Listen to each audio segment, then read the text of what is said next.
Well, I just want to say, first of all, thank you guys for coming. I know I hadn't seen you guys in a long time, but I am extremely happy by being back here. Today was a wonderful day to get an opportunity to coach my team, who I missed so much during these past 2 weeks. But before I begin, I just truly want to give a shout out. I want to give a shout out to our coaches, Coach Phil Martelli, Sadie Washington, Howard Isley, and all the support staff too. Jay Smith, Chris Hunter, Jerron Simmons, Colin, everyone that, and I can't forget, our managers too. Our manager did a fantastic job in those 2 weeks, making sure that our guys are prepared, serving in a lot of ways. And I was excited just to see that everyone joined in together, all hands on deck. With that, I touched on it earlier, how excited I am about being back in Chrysler. But let's talk about why you guys are here and why I'm here. That's the real thing. And the reason why we're all here is because of the post-game events at Wisconsin. And so with that, I can come with 1,000 excuses, but I'm not. I take full ownership for my actions. I can talk about the timeout. We can discuss the pull on the arm. We can talk about the words we exchanged with coaches. But all that will be excuses. The main thing is that was not the right way how I should carry myself as a head coach at a fine institution like the University of Michigan. I was truly upset with myself. During that 2 weeks, I did some soul searching on how I can improve. When I talk about my team, being 1% better, that applies to me too. So during that 2 weeks, I got a chance to do some soul searching to evaluate how I can get better. And during that time, I reflected on the moment at Wisconsin, but then how I can be better as a best version of myself as a head coach here. Better as a person and better as a coach. So let's talk about the person. I went out and I sought therapy. This is not the first time, and it won't be the last time, because I want to be a better person. I want to be a better coach. And I feel that was the right thing to do to help improve as a person. Because I talk about it with you guys, and I mentioned it before, 1% better, that's my 1%. And I got a chance to really evaluate and see where areas I can improve on. And that is not just because of now, but that's going to be for the future as well. Because I enjoy being here, and I enjoy being a leader of this program. And I enjoy being a leader and also a good leader for our players and staff. I had a setback, and that moment I was not. And I take full responsibility, and I'm sorry. I hurt a lot of people. I hurt my family. I hurt my players and their families. I hurt my staff. I hurt the Michigan family, the Michigan alumni base. There are a lot of people that I hurt during that moment. And I'm still hurting. But most importantly, I want to take time to apologize again. I want to apologize to the assistant coach at Wisconsin, Joe Kabenroff, because he deserves an apology. And hopefully someday, in person, that I get an opportunity to walk up to that man and apologize to him, look him in the eye, look him in the face, and let him know that I am sorry. And that doesn't mean I won't do the same with Greg Gard and others. I will continue to grow. I'm not going to be perfect. I know there's going to be a big microscope on me every time that I coach. What are my emotions like? How I'm going to communicate with my players? I'm going to tell you this. I know I'm not a perfect person. And with the mistake that I made, I would try to improve. But there was growth, and I've learned during the process, and I will continue to keep learning. So I thank you guys again for being here today. But know this, I am not a perfect person. If you guys have any questions, please. Go ahead, Larry. Juwan, between your post-game press conference at Wisconsin and when you released a statement, at what point did you know yourself that you had made a mistake, and how did you feel in that moment? I care. I have a heart, and I knew when I got back on the bus that I was upset with how I conducted myself during that moment at the press conference. From what I said, it wasn't from the heart. And as you know, the next day, after reflecting and thinking about it, that statement that I made came from the heart, and that's what I meant to say, and I apologize for my actions. James? Juwan, you said you hope you can get the chance to apologize in person. I guess over these last 2 weeks, did you reach out to Juwan maybe? No, I have not. No. And the plan is to do that when the season is over, when it presents at the time, because I know that they are involved in the season as well. I would rather do it in person than on the phone. And I know there was no guarantee that you were going to be reinstated. Were there any conditions or stipulations you had to meet before Monday? 5-game suspension, as well as the fine from the Big Ten. You've talked about personal growth. What did you learn about yourself during therapy and stuff? Well, how I can become the best version of myself, getting 1% better, that's what I learned a lot about myself. And I'm an extremely competitive person. John? Well, you mentioned the microscope that you know is going to be there. Yes, Do you sir. have any sense of how you're going to, is this going to affect you? Are you going to be thinking about some of these things as you're coaching, et cetera? No, I'm going to be dialed into making sure I'm preparing my players, staff, so we can go out there and compete. I'm not going to focus on the prediction or assumption here. Dial into the competition and preparation. And then just to follow up, what has it been like for you to watch your team the last couple of weeks, Well, away from the team? It's been tough.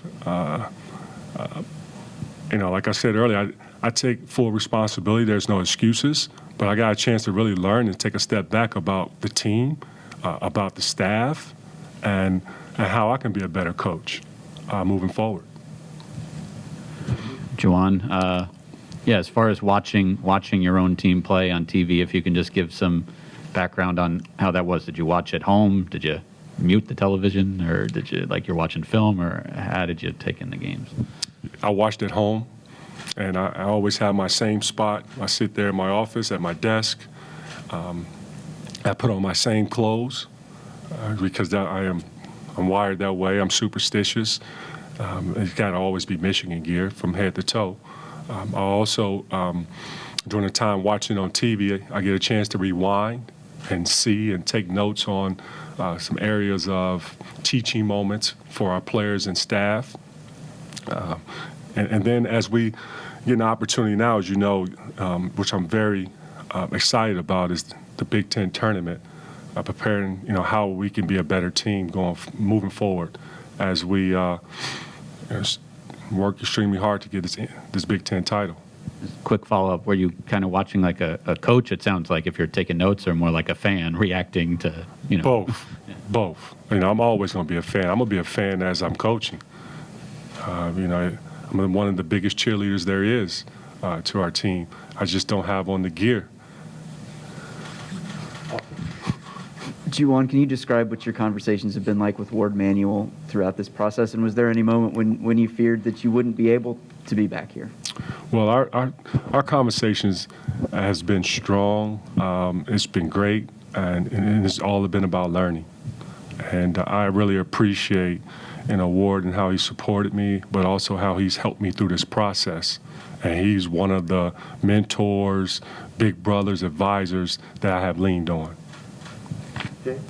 Juwan, on Monday you met with the players individually. I'm sure you could have spoken to them all at once. I guess, was there a reason why you wanted to meet with each guy one-on-one? Well, getting back to I love talking to people face to face instead of on the phone or by Zoom. I also wanted to talk to them individually and see how we could together, because it's a partnership, on embarking on something that I know all of us are trying to achieve, and that's a Big Ten title and an NCAA title if we get the opportunity to compete for postseason play in March. Well, we are in March, but with the NCAA tournament. And I know Hunter, he said before the Michigan State game, he stopped by your house to visit you. I mean, I'm sure other players did. I guess just what did that mean to you to Can you repeat that? just what did it mean to have some of the players come over and see you during your spot?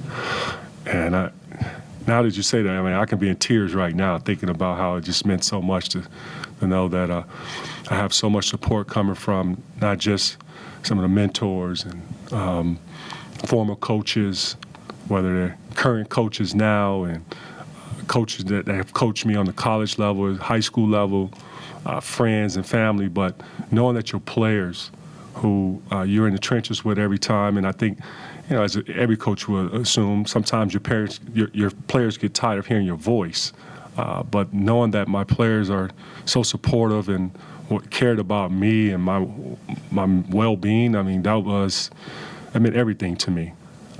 Having Hunter come by the house and wanting to talk and some of the things that we shared, was very touching.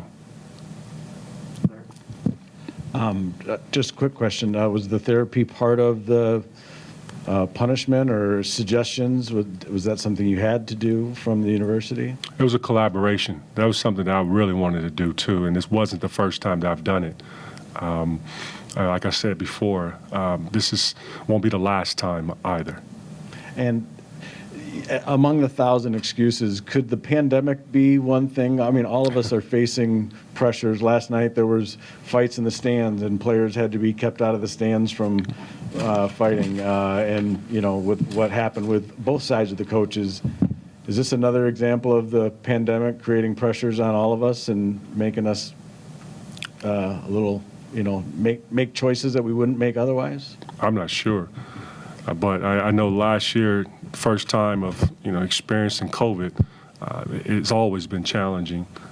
Coaching during some uncomfortable times like now, and this is something new that we all have never experienced before. But I think we all have gotten stronger during the process. Some local coaches were asked maybe the handshake line should go away. What do you think about that? I like it. It also is a great example for sportsmanship in sports, and I think we should keep it. Obviously, you're a competitive person to reach this level and everything you've done. You guys are as well. How do you teach them to compete and not fight, battle without crossing the line? Right. Well, when you're diving into the competition, and our young men, they have not just been taught by me, but for other coaches that they have had an opportunity to work with prior to arriving here at the university. But the message is always being taught, not just by myself, but also from our staff. And for a head coach like Phil Martelli, and I still call him a head coach because not only have coached so many years, but also have had so much success. That man is a great teacher, and he's not only a teacher to our players, but a teacher to coaches like young coaches like myself, Howard, and Sadi. And we always talk about how it's important for our guys to be dialed into the competition, keep it between the lines, and never take it where it's personal. Stay engaged into competing on the floor, and when the game gets physical, make sure it stays within the rules of the game. Coach, there's time for a couple more. If you were watching on TV, you probably couldn't avoid the bracketology talk, I guess. Have Right. you given any thought to, your team's place potentially in the field? Have you done enough, or it's One kind of game out at a of sight? time. And that's how I've always been wired. And my mindset has been preparation for Indiana. But I was waiting by the television, excited to see where we'd be seated for the Big Ten tournament. And that was at one point Penn State, and at one point there was Maryland, and there was a point they were talking about Indiana. And I kept gathering all my notes and watching game film on all three teams. Coach, I wonder if you had a different depth of conversation maybe with Musa and Terrence, since they also served a suspension from the events. I mean, just, you know, what you talked about with those two specifically. Yes, we had a conversation the next day as we all took a breather, calmed down, reflect, and we talked. And it was a good conversation. Talked about accountability. We talked about taking ownership. We talk about no excuses, and we talk about learning through this process. And I also reached out to my student athletes' parents as well and called them, and I had some good conversations. But throughout all the conversations I've had with my players and their parents, everyone has been extremely supportive. Go with Jamie and then Howard. You had a moment with Jim Harbaugh over there after he had his big win. You clearly have relationships with all the coaches here. Did Michigan coaches reach out to you and give you their support? Yes. It was great to know that, you know, there's, like I stated earlier, about friends throughout, not just here at the University of Michigan, but knowing that there are coaches here at the University of Michigan, head coaches, assistant coaches, managers. They've been supportive through the process, and they know, gotten a chance to get to know me, know where my heart is, knowing that Coach Harbaugh, Kim, Mike Bottom, Sean, the list can goes on. I don't want to miss, you know, anyone, and others, I would say, just to keep it safe. We've had conversations and text messages back and forth, but it's nothing like knowing that your Michigan family loves you, and that's what I got from it. They all love me, and I love them too. Can I ask a follow-up? Sure. It's not really related, but Phil Martelli came out here for his press conference and said, "I am not Juwan Howard." Can you tell me who Phil Martelli is and the job he did in these 5 games?